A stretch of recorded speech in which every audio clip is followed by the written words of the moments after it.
Some viewers may find the following video disturbing. Viewer discretion is advised. Massive day for the Iron Pro. Parlo just got exposed by Wolfgang and Grumble for being, let's just say, not a good person. Parlo are scamming his fans and doing some weird stuff. Apparently, he likes Cinderella. Let's see what Grumble had to say about this video. On November 9th, two Google documents dropped, one from Parlo and one from someone known as Internet Adjacent or Wolfgang. Both went into disturbing detail about their relationship and what supposedly happened between them in person. I told him to keep it private and to take down the documents immediately, because this would not end well for him. Instead of actually listening to me, he snapped at me, called me and said he was the biggest victim out of everyone, more than Schlepp, Ruben, or even me. That's when I realized he didn't care about accountability. No wonder they don't want to work with him. And when that document fully came out and when I actually took a look at it, I understood why he was so defensive. Because it wasn't just a statement, it was a 75-page dump of content where Parlo went into level details about his life. Reading that was disgusting, not just because of what he wrote, but because he knew exactly who his audience was. Mostly minors, and he still posted it anyways. Bro's not being the allegation with this one. The first thing I want to talk about is the GoFundMe that Parlo made. The screenshots you're seeing on screen right now are from Wolfgang's document, and they show something completely unbelievable.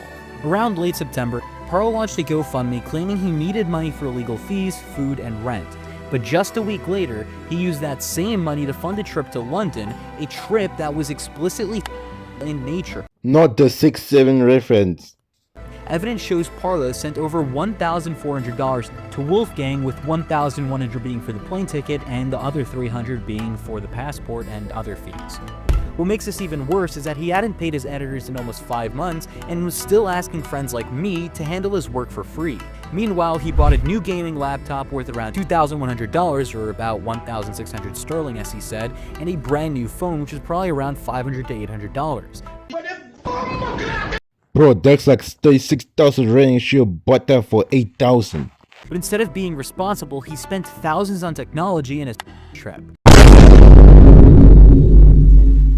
And just to update, after a lot of arguing, Parlo finally admitted that the GoFundMe situation was bad and supposedly planned to refund donors. But that doesn't change the fact that he only realized it after a massive argument and a public meltdown.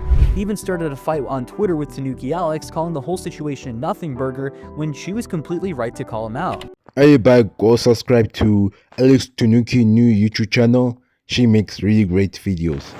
About a month ago, Parlo messaged me privately claiming he'd been by Wolfgang that he'd been during their meetup. He told me Wolfgang had snuck into the shower with him, scrubbed his back, and that things got freaky without his consent. But after reading the actual DMs and screenshots Parlo himself included in his document, that version completely fell apart. The messages show Parlo openly flirting and initiating things long before the meetup, saying things like, "I do want my tucked, I cannot lie," and "I might be a little but you have to be delicate." These aren't messages from someone being they're from someone who's fully aware and willing. Parlo's own writing describes Wolfgang entering the bathroom and the shower while he looked away uncomfortably, but nowhere does he say he told Wolfgang no. And later on Dicker's livestream, he even admitted that there was never any clear communication of him saying no.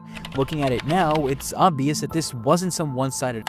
It was mutual, messy, and embarrassing, not criminal. Parlo only started calling it afterwards, seemingly because it didn't go how he wanted or because Wolfgang wasn't what he expected. But what really pushed it over the edge was that both of them decided to make this private situation public. Parlo's 75-page document goes into level detail, writing about and objects used during, even including censored photos of them. He literally talks about using a purple glitter toy he nicknamed Cinderella and describes in detail what he did with it, such as putting it in his no-no square. He added captions about objects, all labeled as evidence. This document wasn't made for authorities, by the way. Parlo made this in order to release it to the public. Within 48 hours, that document had 80,000 views from just one tweet. Parlo even included a personal note like, "I don't think I've off in like 4 or 5 days." It should have been 6 or 7. Which is just insane to include in a document you're sharing with an audience of mostly minors. This should have stayed private, never made public. Before Parlo brings up his furry art and photos of himself dressed as a femboy, even full. Once I actually got to Parlo's document, everything completely fell apart because it wasn't a defense, it was a 75-page graphic content that did not belong online. I told him exactly that when he joined the call back later, that it was disgusting, irresponsible, and would destroy his reputation. I also warned him that this kind of behavior doesn't just hurt him, it hurts everyone connected to him. Bro's not seeing the day of a life again. He made a post about this situation. Okay, let me just read it. I'm Charity working on the video directly addressing the situation, showing receipts, screenshot, and taking full accountability of my embarrassing and extremely problematic action and blah blah blah and reading all that.